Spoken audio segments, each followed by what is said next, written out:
વિસ્તારના શિક્ષકને digital arrest કરી 20 લાખની રકમ પડાવી લેવાના મામલે વધુ 7 ચીટરોને સાયબર ક્રાઇમે જામનગરથી પકડી પાડ્યા છે।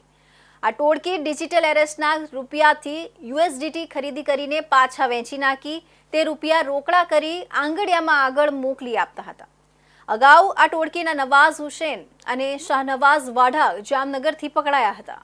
સુરત શહેરના ભેસ્તાન વિસ્તારમાં રહેતા એક શિક્ષકને મુંબઈ ક્રાઇમ બ્રાન્ચના અધિકારી તરીકે ઓળખ આપી ડિજિટલ રીતે કેદ કરીને ડરાવી ધમકાવી 20,50,000 રૂપિયાનું કૌભાંડ આચરનાર સાયબર ઠગો સામે તપાસ શરૂ કરવામાં આવી હતી। આ ગુનામાં સંડોવાયેલા વધુ 7 આરોપીઓ જામનગરમાંથી સુરત સાયબર ક્રાઇમ સેલ દ્વારા પકડી પાડવામાં આવ્યા છે। આ આરોપીઓ નકલી ઓળખ આપી પીડિત શિક્ષકને આંતરરાષ્ટ્રીય ડ્રગ્સ પાસપોર્ટ અને મની લોન્ડરિંગના કેસમાં ફસાવવાની ધમકી આપી હતી। આરોપીઓએ ઉચ્ચ અધિકારીઓના નામે બનાવટી લેટર પેડ મોકલી શિક્ષકને ભયભીત કર્યો હતો અને તેને અલગ અલગ બેંક ખાતામાંથી રૂપિયા ટ્રાન્સફર કરાવવા મજબૂર કર્યો હતો। શહેરના ભેસ્તાન વિસ્તારમાં આવેલા લક્ષ્મીનારાયણ રેસિડેન્સી પાસે રિદ્ધિ સિદ્ધિ રેસિડેન્સીમાં રહેતા શિક્ષક રામ પવારે વિજય પ્રકાશ પાંડેને 7 માર્ચ 2025ના રોજ સાંજે વિડીયો કોલ આવ્યો હતો। વિડીયો કોલ કરનાર વ્યક્તિએ પોતાનું નામ બ્લુ ડાર્ટ કુરિયર કંપનીના અમિત કુમાર તરીકે જણાવ્યું અને પછી પોતાને મુંબઈ ક્રાઇમ બ્રાન્ચના ડીસીપી તરીકે ઓળખાવ્યું। આરોપીએ શિક્ષકને જણાવ્યું કે તારીખ 26 ફેબ્રુઆરીએ તમારું નામ ધરાવતું એક પાર્સલ મુંબઈથી બેંકોક મોકલાયું છે, જેમાં જાંગલી નામના પત્ર પ્રાપ્તિદારનું નામ છે। આ પાર્સલમાં 5 passport, 3 ATM card, laptop, 4 kilo કપડાં અને 140 ગ્રામ મેટા એમ્ફેટામિન એમડી ડ્રગ્સ મળ્યા છે। આ ઉપરાંત તમારું આધાર કાર્ડ નંબર અને મોબાઈલ નંબરથી સિમ કાર્ડ અને બેંક એકાઉન્ટ ખોલવામાં આવ્યા છે, જેમાં મોટા પાયે નાણાકીય વ્યવહારો થયા છે।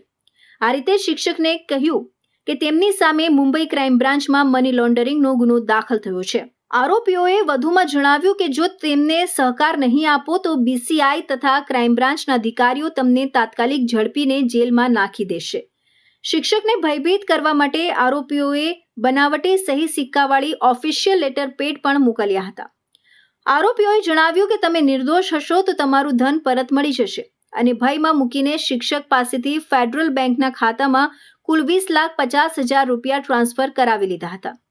સેલે જ્યારે આ ગુનાની ઊંડાણથી તપાસ શરૂ કરી ત્યારે તેમને મોબાઈલ ટ્રેસિંગ અને ડિજિટલ ટ્રાન્ઝેક્શનના આધારે ગુનામાં સંડોવાયેલા અન્ય આરોપીઓ સુધી પહોંચી શકાયું। સુરત શહેરમાં ડિજિટલ અરેસ્ટના બનાવો મોટી ઉંમરની વ્યક્તિઓ સાથે બને છે, તેમાં ખાસ વિશેષ ધ્યાન આપીને કાર્યવાહી કરવાની જે સૂચના આપવામાં આવેલ હતી તે અંતર્ગત પાછલા દિવસોમાં સાયબર સેલ દ્વારા ડિજિટલ અરેસ્ટની એક એફઆઈઆર નોંધવામાં આવેલ હતી, જેમાં ફરિયાદી પતિ પત્ની પાસેથી તેમનું બોમ્બેથી બુક કરેલું પાર્સલ જે થાઈલેન્ડ જઈ રહ્યું છે, જેની અંદર કપડાં, પાસપોર્ટ, એમડી ડ્રગ્સ વગેરે પ્રતિબંધિત વસ્તુઓ છે ને એ માટે મુંબઈ ક્રાઇમ બ્રાન્ચમાં એફઆઈઆર નોંધાયેલી છે એવું અલગ માણસો દ્વારા સાયબર ક્રિમિનલ્સ દ્વારા પોલીસ બનીને બ્લુ ડાર્ટ કંપનીના પ્રતિનિધિ બનીને કપલને કોલ કરવામાં આવેલ હતો અને તેમની પાસેથી તેમને પોલીસ કાર્યવાહીથી બચાવવા માટેની ઇન્ટ્રોગેશનના બહાને અને સમાજમાં તેમની ઇજ્જત ન જાય તેમ સમજાવીને 20,50,000 રૂપિયા જેટલી મોટી રકમ ટ્રાન્સફર કરાવવામાં આવી હતી। જામનગર શહેરમાંથી 7 આરોપીઓની ધરપકડ કરવામાં આવી છે, જેમણે યુએસડીટી ક્રિપ્ટોકરન્સીનો ઉપયોગ કરીને હવાલાની પદ્ધતિથી રૂપિયા ટ્રાન્સફર કર્યા હતા। આરોપીઓ યુએસડીટી માર્કેટમાંથી 90 રૂપિયામાં યુએસડીટી ખરીદી અને પછી ઠગાઈમાં ઉપયોગમાં લેવાયેલા મુખ્ય આરોપીઓને 96 રૂપિયામાં વેચતા હતા, જેથી તેઓ કમિશન કમાતા હતા। આ રકમ અગાઉ પકડાયેલા આરોપી નવાઝ હુસૈન પાસેથી મળેલા અલગ અલગ બેંક એકાઉન્ટમાં ટ્રાન્સફર કરાવાઈ હતી।